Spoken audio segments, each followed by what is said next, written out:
नमस्कार प्यारे बच्चों, एक बार फिर से मैं बीएसटी सर आप सभी लोगों के सामने अपने YouTube channel study with BST sir पर प्रस्तुत हूं। आज हम आप लोगों के सामने एक नया चैप्टर, एक अच्छा चैप्टर ठीक है लेकर के उपस्थित है और उस चैप्टर का नाम है नंबर सिस्टम। आज हम लोग नंबर सिस्टम पढ़ेंगे, ठीक है, जो कि नंबर सिस्टम में हम आप लोगों को संख्याओं के बारे में पढ़ाएंगे, सभी प्रकार की संख्याओं के बारे में, एक जीरो लेवल से लेकर के अप लेवल तक हम लोग कोशिश करेंगे समझने की, जिसमें छोटे बच्चों के लिए भी कुछ चीजें रहेंगी और फिर कॉम्पिटिटिव एग्जाम्स के लिए भी कुछ चीजें रहेंगी और 9-10 को ध्यान में रखते हुए हम ये वीडियो बनाने चल रहे हैं। तो आइए बच्चों, हम लोग नंबर सिस्टम के बारे में पढ़ते हैं। तो नंबर सिस्टम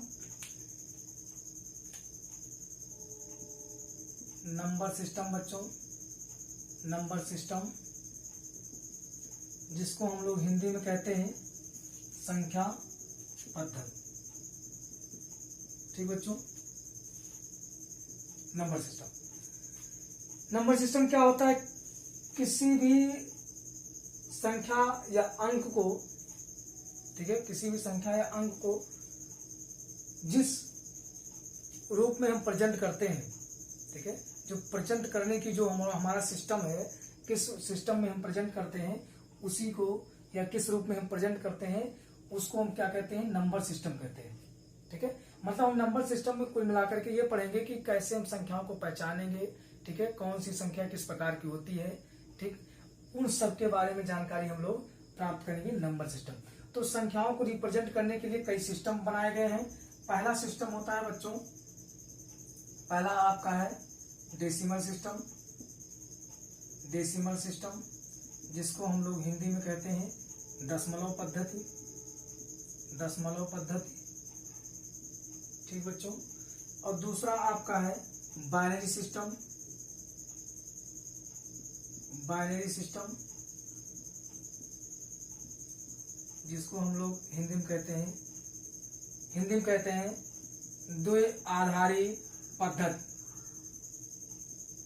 क्या कहते हैं बच्चों? द्विआधारी पद्धति। और तीसरा है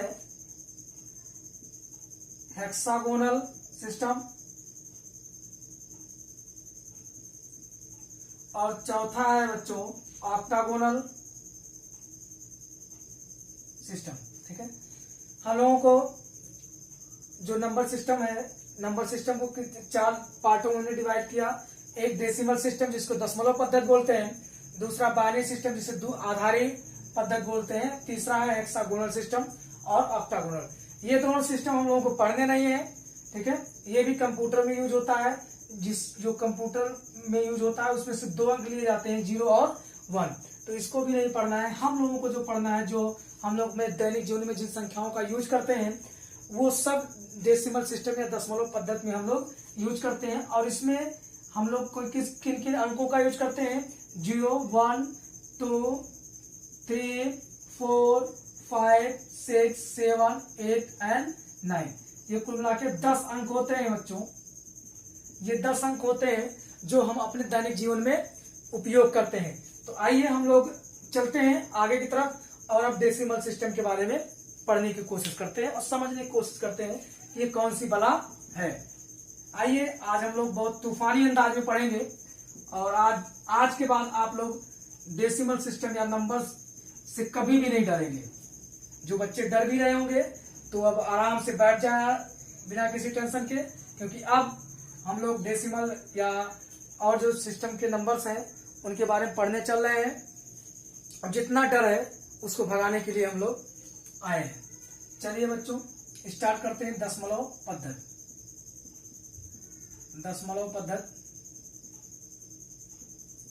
दशमलव पद्धति में हमने बताया बच्चों कि सिर्फ 10 अंक होते हैं।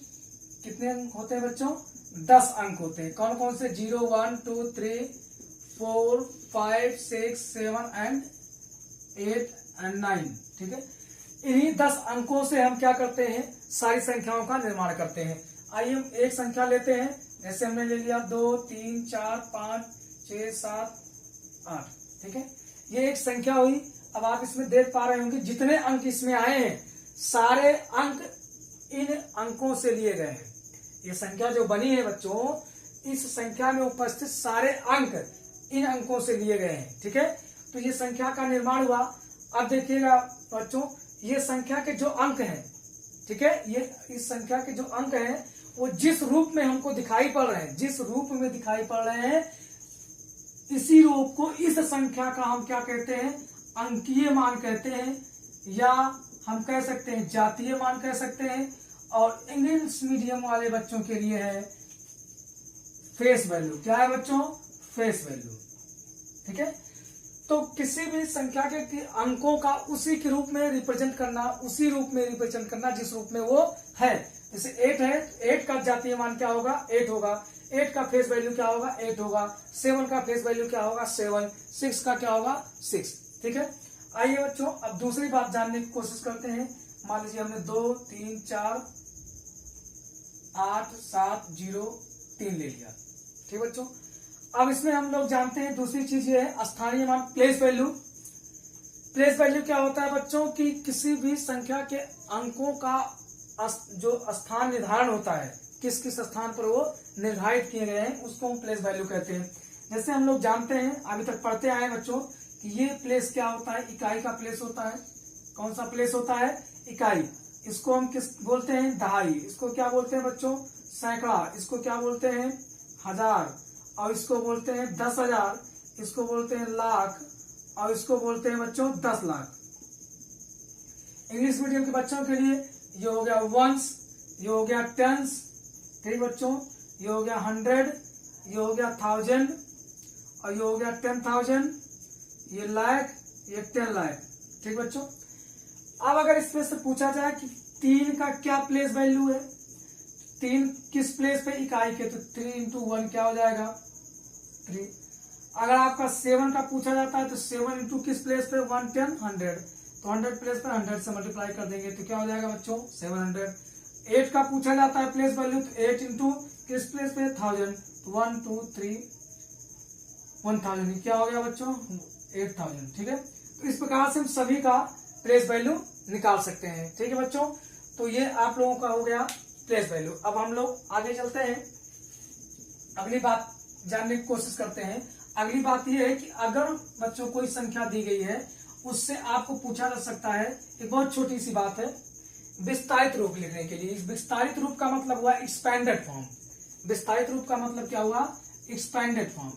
कौन सा रूप? विस्तारित रूप में लिखिए, विस्तारित रूप में लिखिए।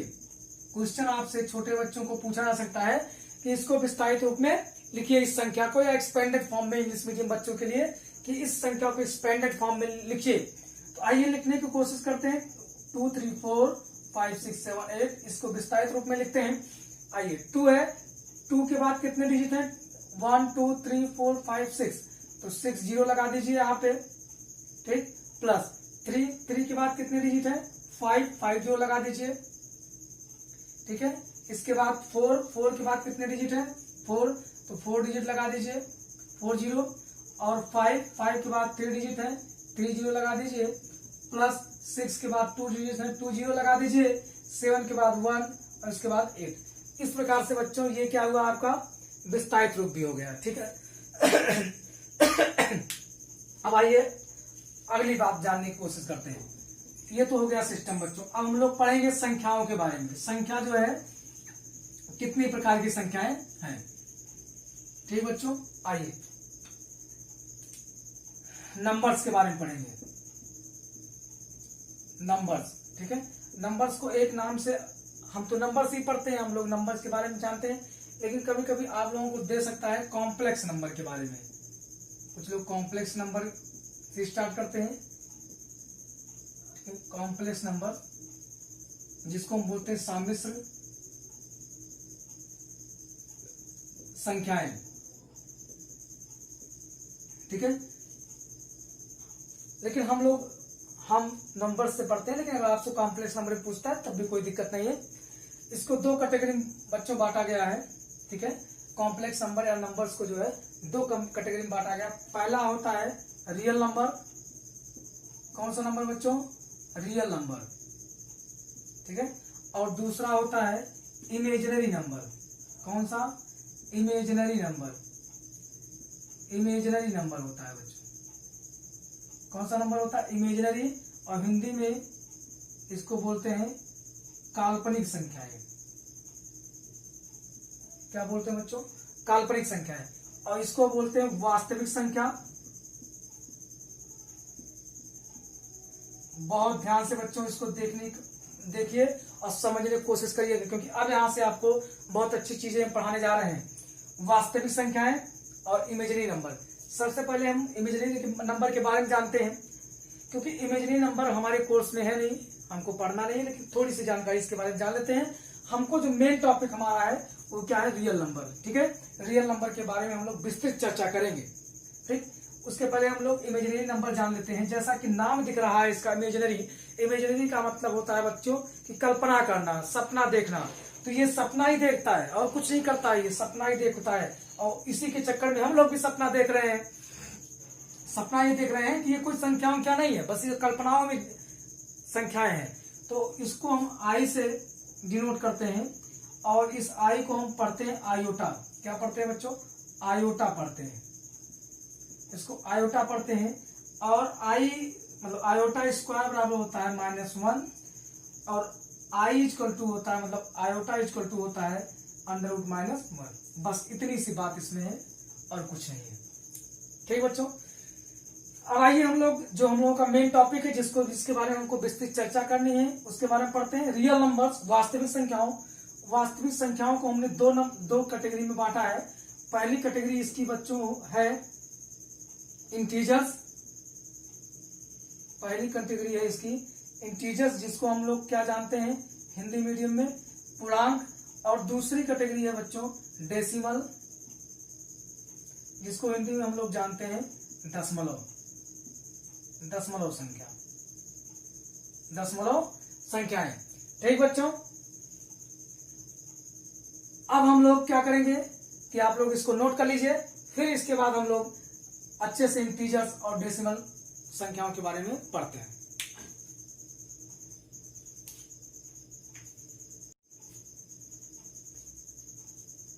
चलिए बच्चों, अब हम लोग जानने की कोशिश करते हैं इंटीजर्स के बारे में। ठीक बच्चों, इंटीजर्स। इंटीजर्स मतलब पूर्णांक। ठीक बच्चों, इसको हम एक लाइन में हम इसका डेफिनेशन लिख सकते हैं। और वो एक लाइन क्या है बच्चों कि जितनी भी प्रकार की जो ऋणात्मक संख्याएं होती हैं, ठीक है, हम इसका डेफिनेशन लिख सकते हैं। सभी ऋणात्मक संख्याएं एवं सभी ऋणात्मक संख्याएं एवं पूर्ण संख्याओं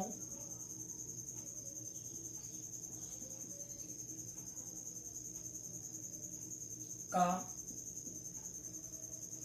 समूह क्या कहलाता है? पूर्णांक कहलाता है। क्या कहलाता है बच्चों? पूर्णांक कहलाता है। ठीक है, जैसे हमने बच्चों यहाँ पे क्या लिया? 0। तो 0 के जब हम लेफ्ट साइड में जाएंगे, इधर साइड में जब हम संख्या रेखा पर प्रदर्शित करते हैं, ठीक है, तो 0 के जब हम लेफ्ट साइड में जाते हैं तो इधर की जो नंबर्स होते हैं, जो संख्याएं होती हैं, वो क्या होती हैं? निगेटिव होती हैं। ठीक है, -3, -4, -5, और ये ऐसे ऐसे चलती गई और यहाँ पे क्या हो गया बच्चों? -∞। ठीक है, जब राइट साइड में जाएंगे तो क्या होंगी? +1, 2, 3, 4, 5, और इस प्रकार से चलते चलते कहाँ आ गई बच्चों? जो है अनंत तक। इधर की जितनी भी संख्याएं दाएं साइड में, राइट साइड में जितनी भी हैं, राइट साइड में जितनी भी संख्याएं हैं, इसको हम पॉजिटिव नंबर बोलते हैं। क्या बोलते हैं बच्चों? पॉजिटिव, या हम कह सकते हैं धनात्मक संख्याएं। ठीक है, और इधर की लेफ्ट साइड में चलेंगे, लेफ्ट साइड में जब चलेंगे तो इधर की संख्याएं जो बच्चों होंगी वो क्या होंगी, ऋणात्मक संख्याएं होंगी। क्या होंगी, ऋणात्मक संख्याएं। क्या होगी बच्चों, ऋणात्मक संख्याएं। एक चीज और हम आप लोगों को बता देना चाहते हैं, जीरो से हम जब राइट साइड में मूव करेंगे, जीरो से जब राइट साइड में मूव करेंगे तो हम क्या करेंगे, बढ़ते जाएंगे, और जब जीरो से लेफ्ट साइड में मूव करेंगे तो क्या हो जाएंगे, घटते जाएंगे। जैसे अगर हमने यहाँ पे पूछ लिया कि 1 और 5 में कौन बड़ा है, तो आप लोग झट से बताएंगे कि सर 5 बड़ा है किससे, 1 से। लेकिन अभी हम पूछ लें आपसे कि आप बताइए -3 और -5 में कौन बड़ा है, कौन बड़ा है, तो कुछ बच्चे थोड़ा कंफ्यूज होंगे, थोड़ा आप लोग परेशान होंगे, क्या बताएं, तो झट से कोई बच्चा बता देगा -5। लेकिन यहीं पे हम लोग गलती करेंगे। हमने क्या बताया कि जब भी आप जीरो से लेफ्ट साइड में जाएंगे तो क्या करेंगे, आप लेस होते जाएंगे, कम होते जाएंगे, घटते जाएंगे। तो आप यहाँ पे आप देख पा रहे हैं कि जैसे 3 के बाद -5 कहाँ है, 3 के बाद है, ठीक है। तो जैसे जैसे हम इधर बढ़ेंगे क्या होगा, कम होता जाएगा। इसका मतलब क्या हुआ कि 5 -5 क्या होगा, लेस होगा, -3 क्या होगा, ग्रेटर होगा। तो हम यहाँ पे बताएंगे -3 ग्रेटर है किससे, -5 से। आपसे पूछ लिया जाता है -29 और -205 में कौन बड़ा है, तो आप बता सकते हैं कि -29 ग्रेटर होगा किससे, -205 से। ठीक बच्चों, तो इस प्रकार से आप लोग इसमें बता सकते हैं कौन छोटा है कौन बड़ा है। बस इतना आप जानिए कि जब हम इधर साइड में जाएंगे तो क्या होगा, पॉजिटिव, और इधर साइड में जाएंगे क्या होगा, निगेटिव, ऋणात्मक होगा। इधर जाएंगे राइट साइड में मूव करेंगे तो क्या होगा, बढ़ता जाएगा, और जब लेफ्ट साइड में जाएंगे तो क्या होगा, घटता जाएगा। ठीक बच्चों, एक चीज और, जब हम जीरो के लेफ्ट साइड में रहेंगे, जब जीरो के लेफ्ट साइड में रहेंगे तो जीरो के जितने पास में हम आएंगे उतने क्या होगा, इंक्रीज होता जाएगा, बढ़ता जाएगा। और जब हम जीरो से राइट साइड में होंगे तो जैसे जैसे हम जीरो के पास आते जाएंगे वैसे वैसे वैल्यू क्या होती जाएगी, कम होती जाएगी, डिक्रीज ऑर्डर होती जाएगी। ठीक है, तो ये दो बातें हो गई बच्चों। अब अगली चीज हम जानने की कोशिश करेंगे। आइए आप लोग ध्यान लगाई रहिएगा, सोइएगा नहीं, ठीक है।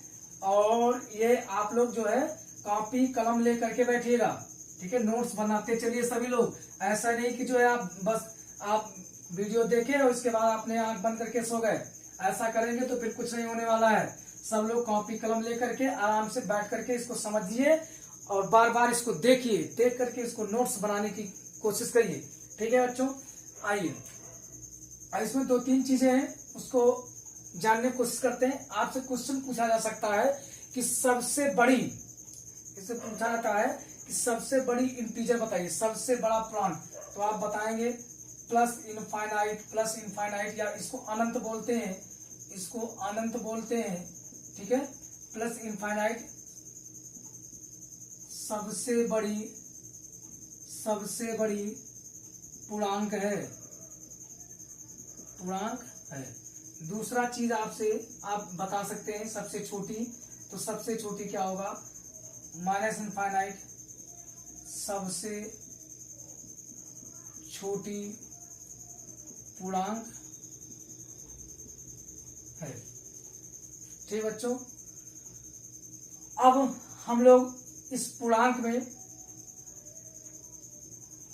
के बाद इस पूर्णांक के अंदर हम लोग इसका पहले टॉपिक पढ़ने की कोशिश करेंगे, और वो है बच्चों प्राकृतिक संख्या। इसी के अंदर में हम लोग पढ़ेंगे प्राकृतिक संख्या के बारे में। इसके बारे में पढ़ेंगे बच्चों, प्राकृतिक संख्या के बारे में। ठीक है, अब जानेंगे कि प्राकृतिक संख्या क्या होती है। ठीक है, तो सभी गिनती की संख्याएं वो क्या होती है बच्चों, प्राकृतिक संख्या होती है, या हम इंग्लिश में बोल सकते हैं all counting numbers are called natural number. ठीक है, इसको हम इंग्लिश में क्या कहते हैं, नेचुरल नंबर बोलते हैं। नेचुरल नंबर, नेचुरल नंबर इसको बोलते हैं बच्चों, और उसको एन से हम डिनोट करते हैं, एन से प्रदर्शित करते हैं। तो हम यहाँ पे एक लाइन में इसका हम अगर हमको डेफिनेशन लिखना हो तो हम बता सकते हैं सभी गिनती की संख्याएं प्राकृतिक संख्याएं कहलाती हैं। प्राकृतिक संख्याएं कहलाती हैं। ठीक है बच्चों, हम जैसे हम कह सकते हैं कि 1 2 3 4 5 सो ऑन इनफाइनाइट तक। ठीक है, ये सभी की सभी संख्याएं मतलब 1 से लेकर के अनंत तक के बीच में जितनी भी संख्याएं हैं सारी की सारी संख्याएं क्या कहलाती हैं बच्चों? प्राकृतिक संख्याएं कहलाती हैं। और यन से इसको क्या करते हैं? प्रदर्शित करते हैं। इसमें 2 क्वेश्चन पूछा जाता है। पूछा क्या जाता है कि सबसे छोटी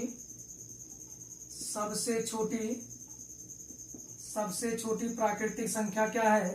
तो हम बताएंगे कि सबसे छोटी प्राकृतिक संख्या क्या है? 1 है। क्या बताएंगे बच्चों? 1 है। ठीक है। दूसरा क्वेश्चन आपसे कभी कभार पूछा जा सकता है कि सबसे बड़ी प्राकृतिक संख्या कौन सी है? तो आप बता सकते हैं कि सबसे बड़ी प्राकृतिक संख्या हमको पता नहीं है, उनको क्या बोल सकते हैं? अनंत बोल सकते हैं क्या? ठीक है। एक चीज और जान लीजिएगा बच्चों कि नेचुरल नंबर या प्राकृतिक संख्याएं कभी निगेटिव नहीं होती हैं, मतलब कभी ऋणात्मक नहीं होती हैं। ठीक है, क्योंकि कभी हम लोग कभी भी कोई गिनती करते हैं, कोई चीज काउंट करते हैं तो हमेशा पॉजिटिव में करते हैं, कभी हम निगेटिव में कोई चीज काउंट नहीं करते। अगर हम आपको 100 रुपये दे दें, सिक्के दे दें, तो आप कैसे गिनेंगे? -1 -2 नहीं, आप कभी ऐसा नहीं गिनेंगे। आप हमेशा 1 2 3 4 ऐसा करके गिनते हैं, काउंट करते हैं। ठीक है बच्चों, तो आइए अब दूसरी चीज के बारे में जानते हैं। और अब प्राकृतिक संख्या के बाद जो संख्या आती है बच्चों, वो संख्या है आपकी पूर्ण संख्या, होल नंबर। ठीक बच्चों, क्या है? Whole number.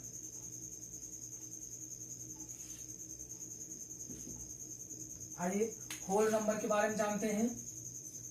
होल नंबर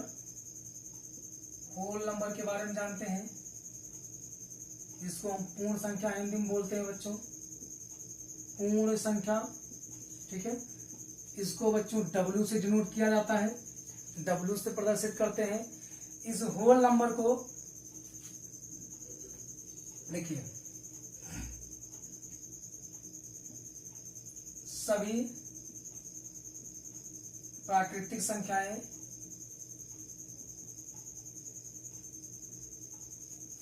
शून्य सहित पूर्ण संख्याएं कहलाती है। एक लाइन में अगर हमको डेफिनेशन लिखना हो तो हम ऐसे लिखेंगे कि सभी प्राकृतिक संख्याएं शून्य सहित, शून्य को यहाँ पे इंक्लूड करेंगे। प्राकृतिक संख्याओं में हमने शून्य को नहीं इंक्लूड किया था, लेकिन पूर्ण संख्याओं में हम शून्य को इंक्लूड कर देंगे तो क्या हो जाएगा?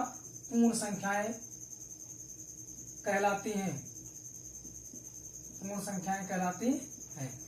हम जैसे इसमें हम लिख सकते हैं 0 1 2 3 4 5 सो ऑन और इनफाइनाइट तक। ठीक बच्चों, ये हो गया। अब इसमें जो क्वेश्चन पूछा जाता है, ये पूछा जाता है कि सबसे छोटी पूर्ण संख्या क्या है? तो सबसे छोटी पूर्ण संख्या क्या है बच्चों? शून्य है। क्या है बच्चों? शून्य है। दूसरा आपसे इसमें क्वेश्चन पूछा जा सकता है कि सबसे बड़ी पूर्ण संख्या क्या है? सबसे बड़ी पूर्ण संख्या इनफाइनाइट है। ठीक बच्चों, अगला क्वेश्चन इसमें से आपको पूछा जा सकता है, अक्सर पूछा भी जाता है, 9th में भी पूछा जाता है, 10th में भी पूछा जाता है, छोटे बच्चों के क्लासों में भी पूछा जाता है, और अपर कॉम्पिटिटिव जो एग्जाम्स होते हैं उसमें भी पूछा जाता है। उसमें ये पूछा जाता है बच्चों कि क्या सभी प्राकृतिक संख्याएं पूर्ण संख्याएं हो सकती हैं? तो हम लिखेंगे सभी प्राकृतिक संख्याएं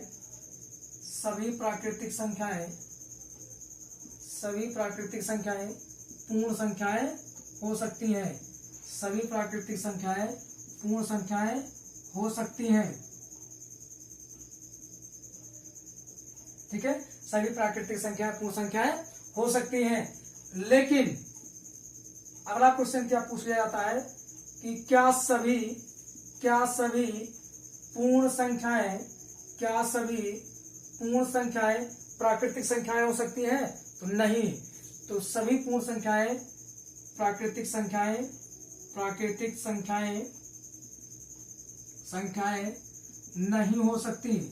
नहीं हो सकती।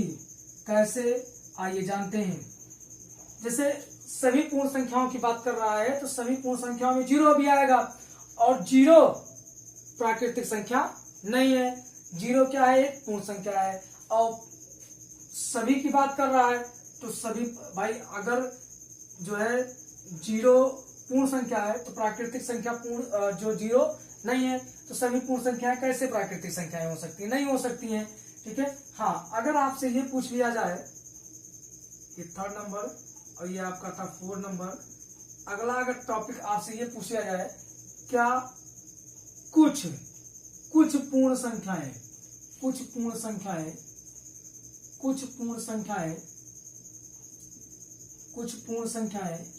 प्राकृतिक संख्या हो सकती हैं। कुछ पूर्ण संख्याएं प्राकृतिक संख्याएं हो सकती हैं। ठीक है, ये कुछ पूर्ण संख्याएं प्राकृतिक संख्याएं हो सकती हैं।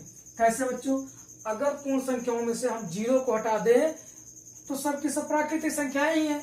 तो जीरो को हटा दें मतलब कुछ पूर्ण संख्या, तो कुछ तो है ही, कुछ में से अगर जीरो को सिर्फ हटा दिया जाए तो बाकी संख्याएं क्या है, प्राकृतिक संख्याएं हैं। ठीक है बच्चों, तो यहाँ से ये आपका डाउट हमें लगता है क्लियर हो गया होगा। अगला हम एक चीज आपको बताना चाहेंगे कि प्राकृतिक संख्याएं, आप इसको नोट में लिख के डाल सकते हैं, नोट में, कि प्राकृतिक संख्याएं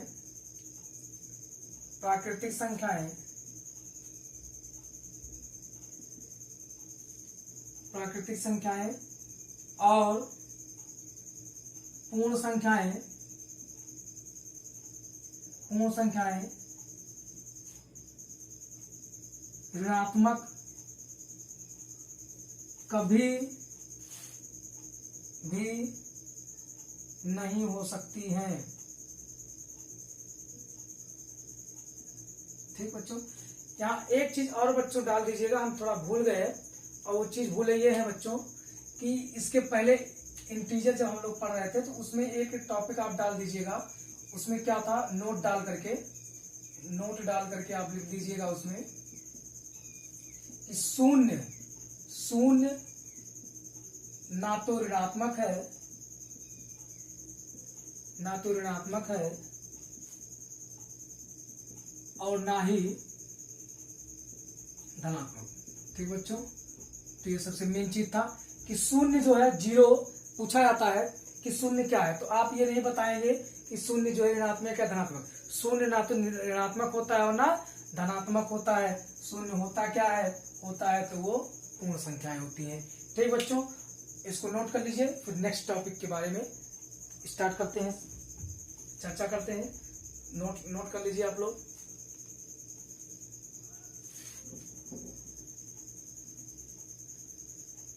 अब हम लोग नई चीज के बारे में जानना शुरू करते हैं, और वो नई चीज है बच्चों सम संख्याएं। ठीक है, अब हम लोगों ने पूर्णांक पढ़ा, पूर्णांक के अंदर प्राकृतिक संख्याएं और इसके बाद पूर्ण संख्याएं।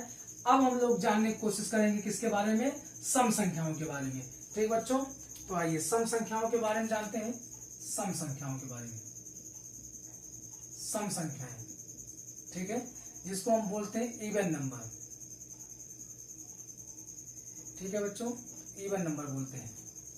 ठीक, आइए लिखते हैं, वह संख्या जो 2 से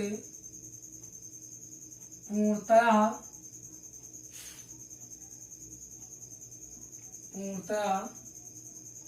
विभाजित हो जाती है,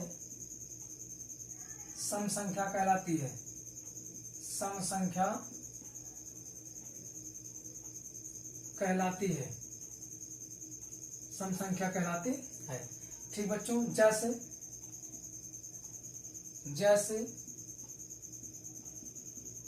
2, 4, 6, 8, 10, 12 आदि।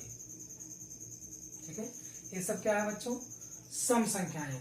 अब यहाँ पे बच्चों पूर्णतः का मतलब ये हुआ कि अगर किसी संख्या को आपने भाग किया, जैसे 26 को 2 से डिवाइड किया तो 2 1 जा 2 0 6 2 3 जा 6, शेषफल कितना है 0। तो ये बच्चों ये क्या हुआ आपका पूर्णतः विभाजित होना। जब शेषफल 0 आ जाए तब आप समझ जाइएगा क्या हो जाएगा, ये सम संख्या होगी। ठीक है बच्चों। अब इसमें एक क्वेश्चन ये पूछा जाता है बच्चों कि सबसे छोटी सम संख्या क्या होती है। सबसे छोटी सम संख्या 2 होती है। कौन सी होती है बच्चों? सबसे छोटी सम संख्या क्या होती है? 2 होती है। दूसरी चीज बच्चों, हम 0 को भी, 0 को भी सम संख्या कह सकते हैं। सम संख्या कह सकते हैं। कैसे? आइए, डेफिनेशन क्या है इसकी कि वो संख्या जो 2 से डिविजिबल, पूर्णतः डिविजिबल हो जाए। तो आइए 2 को हम 0 से भाग करके देखते हैं। 0 का पहाड़ा,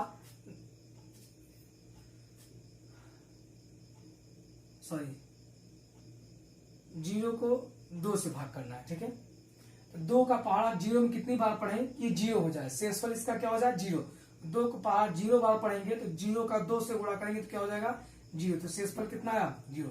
तो इस प्रकार हम कह सकते हैं कि 0 भी 2 से डिविजिबल है, और जब 0 2 से डिविजिबल है तो इसको भी हम क्या कह सकते हैं, सम संख्या कह सकते हैं। ठीक है बच्चों, तो ये 2 चीजें हो गई। ठीक, तो आप इसको नोट कर लें। अब अगली चीज हम लोग जानने की कोशिश करेंगे विषम संख्या। क्या जानेंगे बच्चों? विषम संख्या के बारे में। अगली चीज होगी विषम संख्या। विषम संख्या और इंग्लिश में बोलते हैं ऑड नंबर। तो वे संख्याएं जो 2 से पूर्णतः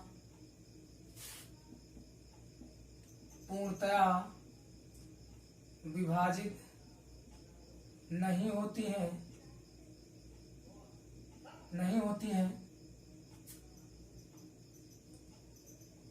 उन्हें विषम संख्या कहते हैं। ठीक बच्चों, जैसे 1 3 5 7 9 15 41 65 103, ये सारी की सारी संख्याएं क्या है बच्चों? विषम संख्याएं जो 2 से डिविजिबल नहीं होती हैं। इसमें क्वेश्चन आता है कि सबसे छोटी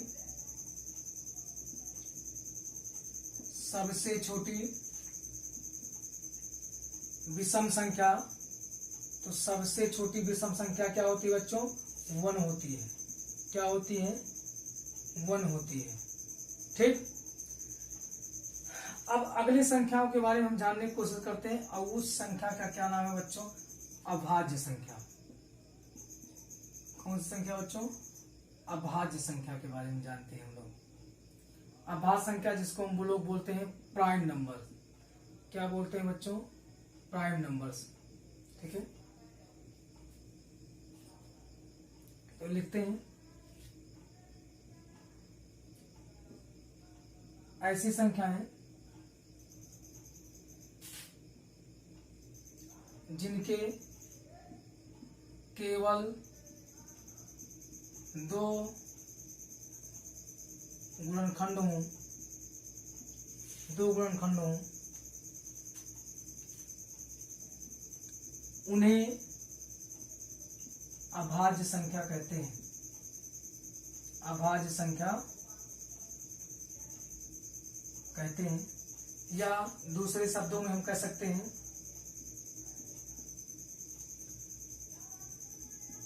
ऐसी संख्याएं जो 1 से अथवा स्वयं से विभाजित होती हैं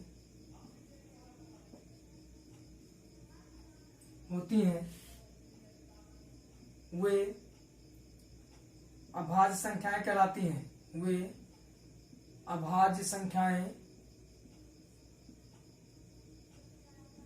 कहलाती हैं। ठीक बच्चों, अभाज्य संख्याएं कहलाती हैं। जैसे 2, 3, 5, 7, 11, 13, 17, 19, 23, 29, 31, 37, 41, 43, 47 और उसके बाद 53, 59, 61, 67, 71, 73, 79, 83, 89 और आपका हो गया 97। ठीक बच्चों, ये आपकी 1, 2, 3, 4, 5, 6, 7, 8, 9, 10, 11, 12, 13, 14, 15, 16, 17, 18, 19, 20, 21, 22, 23, 24, 25। ठीक, तो आपकी ये लगभग पहला पॉइंट 1 से लेकर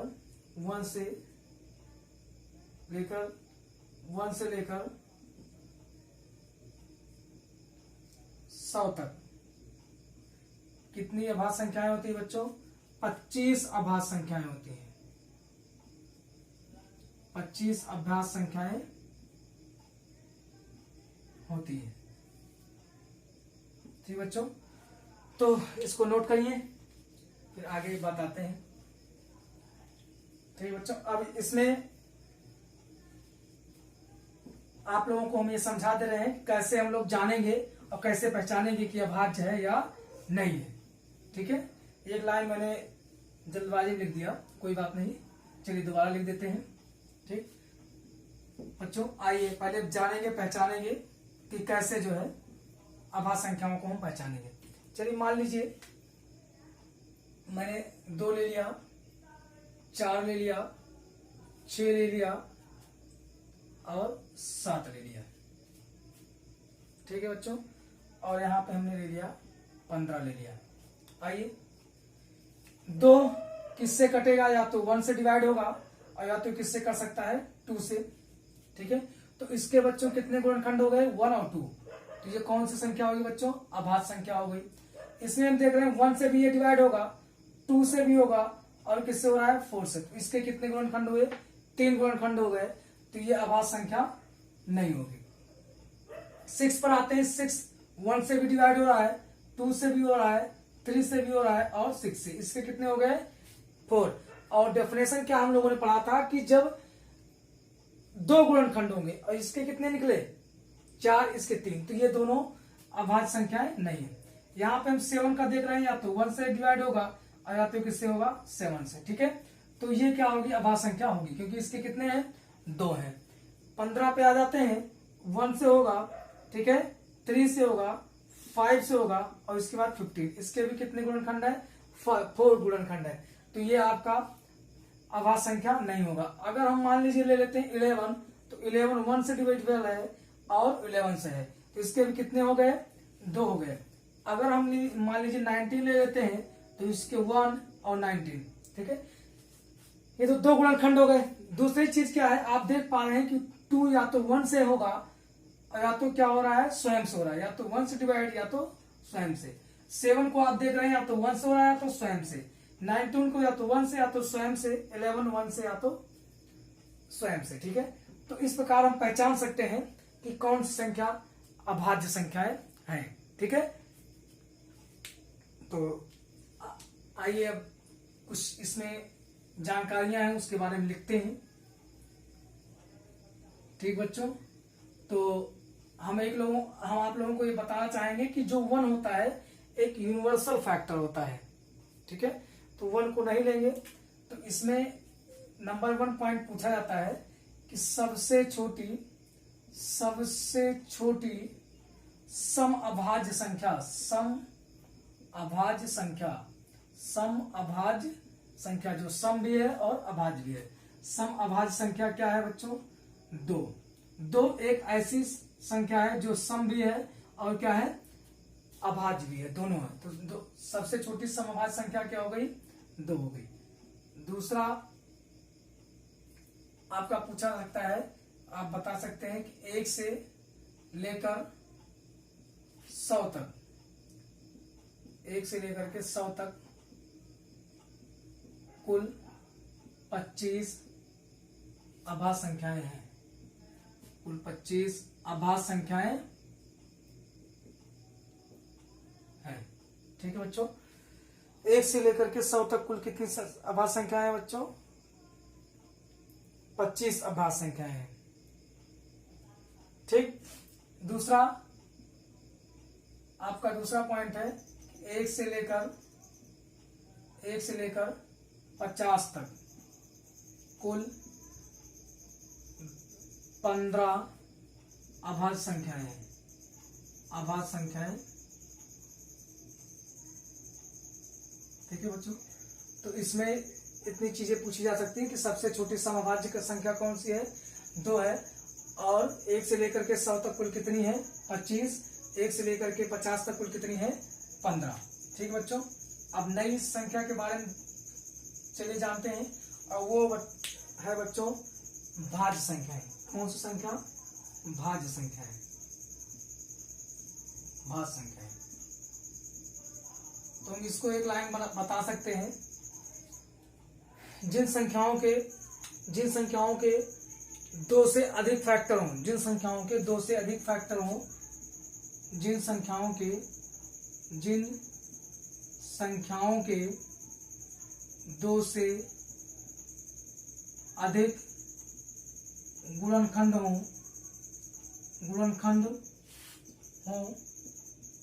उन्हें भाज्य संख्याएं कहते हैं। उन्हें भाज्य संख्याएं कहते हैं। उन्हें भाज्य संख्याएं कहते हैं।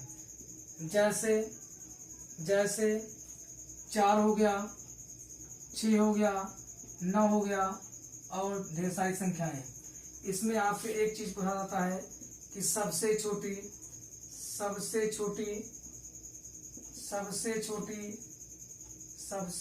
जो है भाज्य संख्या क्या होती है?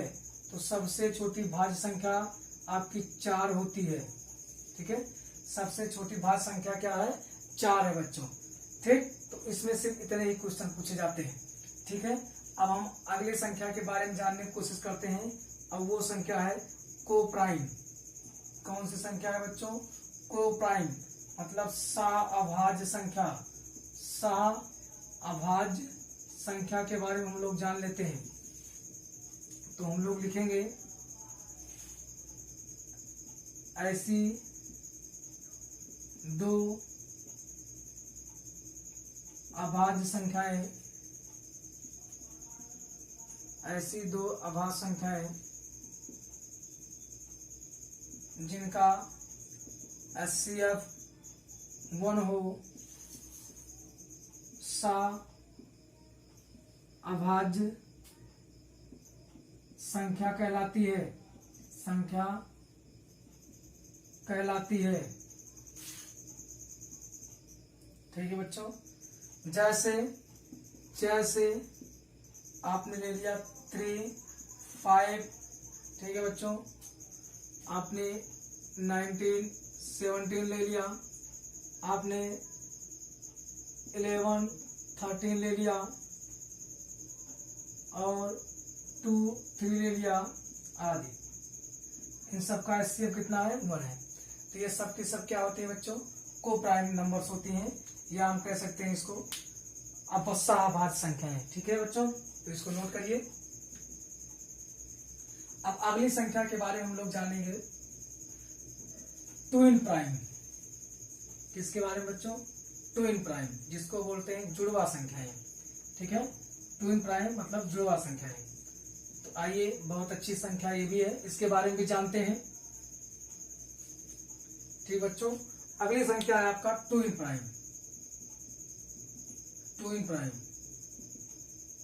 ठीक है। 2 इन प्राइम या जुड़वा संख्याएं, जुड़वा संख्याएं, जुड़वा संख्याएं क्या होती हैं बच्चों? एक लाइन में इसका जो डेफिनेशन बनेगा, ऐसी दो अभाज्य संख्याएं, ऐसी दो अभाज्य संख्याएं जिनके बीच 2 का अंतर हो, जिनके बीच 2 का अंतर हो, ठीक है, उन्हें हम क्या कहेंगे? 2 इन प्राइम या जुड़वा संख्याएं।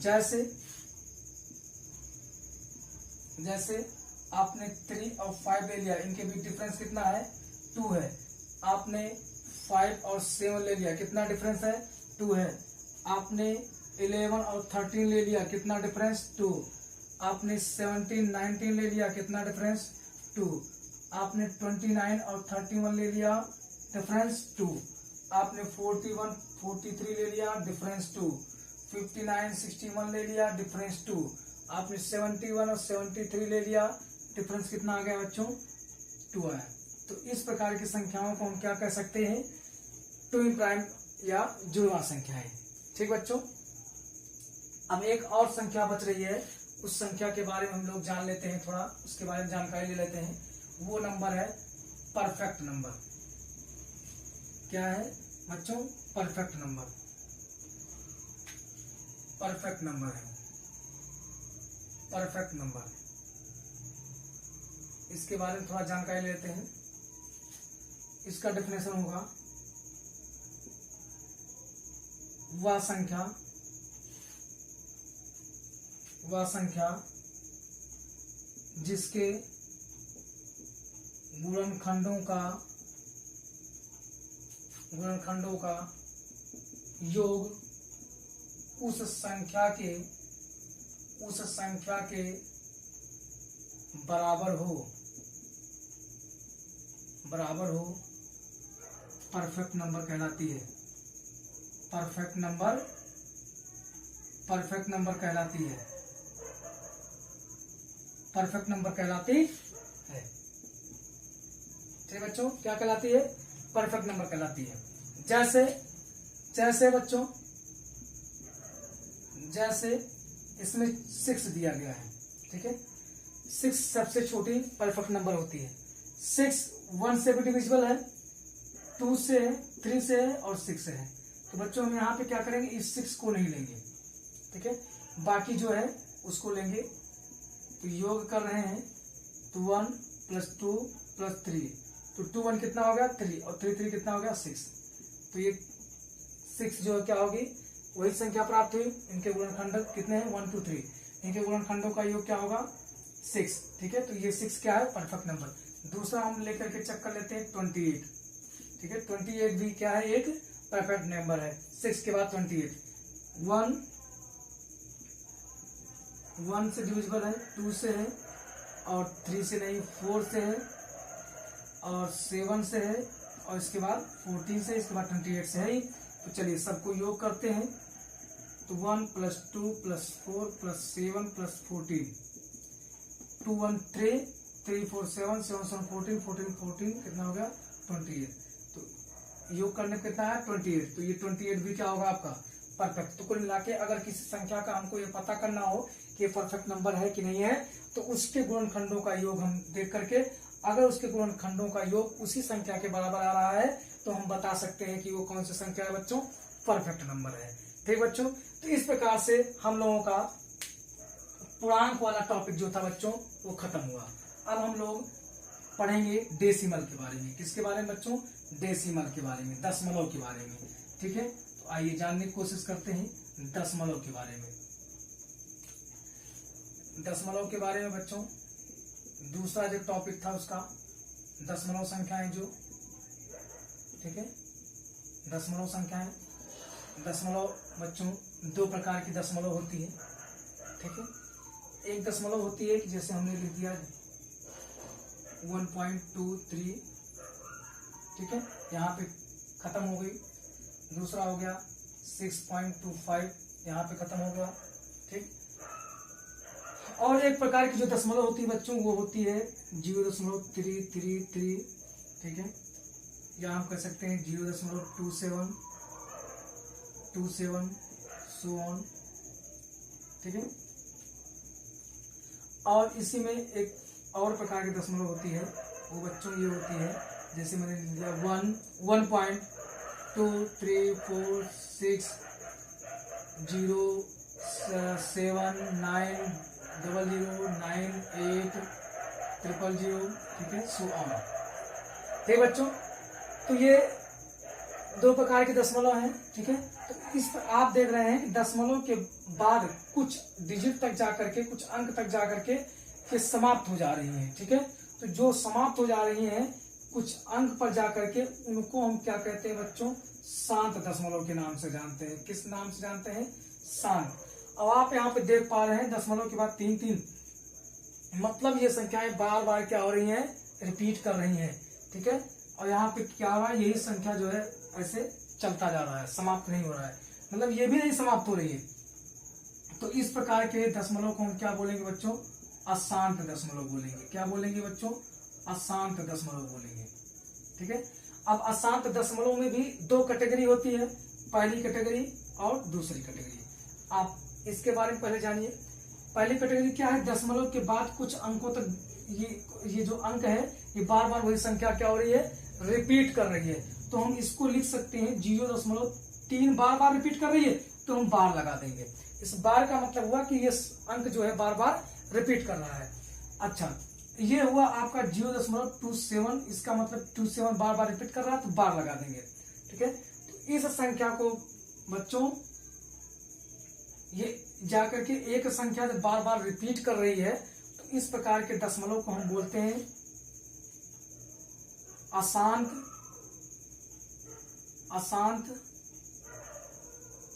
आवर्ती दशमलव। अशांत आवर्ती दशमलव बोलते हैं। इस प्रकार के दशमलव को हम क्या बोलते हैं? अशांत आवर्ती दशमलव। ठीक है, ये रिपीट नहीं कर रही है और ना समाप्त ही हो रही है, तो इस प्रकार के दशमलव को हम क्या बोलेंगे? अशांत अनावर्ती दशमलव। क्या बोलेंगे बच्चों? अशांत अनावर्ती दशमलव। ठीक बच्चों, अब यहाँ पे एक चीज और समझने वाली बात है। वो समझने वाली बात ये है कि इस 0.27 अगर लिखा है, बार लिखा है, तो अगर आप बार हटाते हैं, दशमलव के बाद कितने डिजिट है? 2, और बार कितने पे लगा है? 2 डिजिट पे बार लगा है, तो आप 2 डिजिट पे बार लगा है तो 29 आप नीचे लिख सकते हैं। ठीक है, तो ये आपका P/Q के रूप में हो गया। और इधर कितने डिजिट पे है बच्चों? 1 डिजिट पे है, तो आप 3 के नीचे क्या लिख सकते हैं? 1 9 लिख सकते हैं। ठीक बच्चों, अब इधर आ जाइए आप। अब अगर आप इसको 1.23 को आपको अगर लिखना हो P/Q के रूप में, तो आप देखिए, आप यहाँ पे 1.23 है, तो आप यहाँ से पॉइंट हटाएंगे, पॉइंट के नीचे 1 लिखेंगे, और पॉइंट के बाद कितने डिजिट है? 2, तो आप 2 0 लगा सकते हैं। यहाँ पे भी क्या है? 6.25 है, तो 6.25 आप डेसिमल के नीचे 1 और 2 डिजिट, तो आपने लिख दिया 100। तो आप यहाँ पे देख पा रहे हैं कि इस शांत दशमलव को हम P/Q के रूप में लिख दे रहे हैं। और ठीक है, और इधर भी आप देख रहे हैं कि जो अशांत आवर्ती दशमलव हैं उनको भी हम P/Q के रूप में लिख सकते हैं। तो हम यहाँ पे लिख सकते हैं कि इस संख्या को P/Q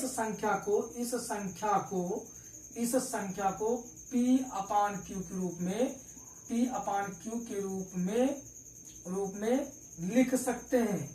ठीक है, लिख सकते हैं, P/Q के रूप में लिख सकते हैं। इसको भी हम P/Q के रूप में लिख सकते हैं, P/Q के रूप में लिख सकते हैं। ठीक बच्चों, लिख सकते हैं। देखिए, आप यहाँ पे देख रहे होंगे ये अशांत जो दशमलव, अनावर्ती दशमलव है, ये शांत नहीं हो रहा है, ये बढ़ता चला जा रहा है। जीवन भर ऐसे भाग करते रहिए, नहीं होगा। तो ये जब शांति नहीं हो रहा है, पता ही नहीं चल रहा है कहाँ पे शांत होगा, तो इसको आप P/Q के रूप में नहीं लिख सकते। P/Q के रूप में नहीं लिख सकते। ठीक बच्चों, P/Q के रूप में नहीं लिख सकते हैं।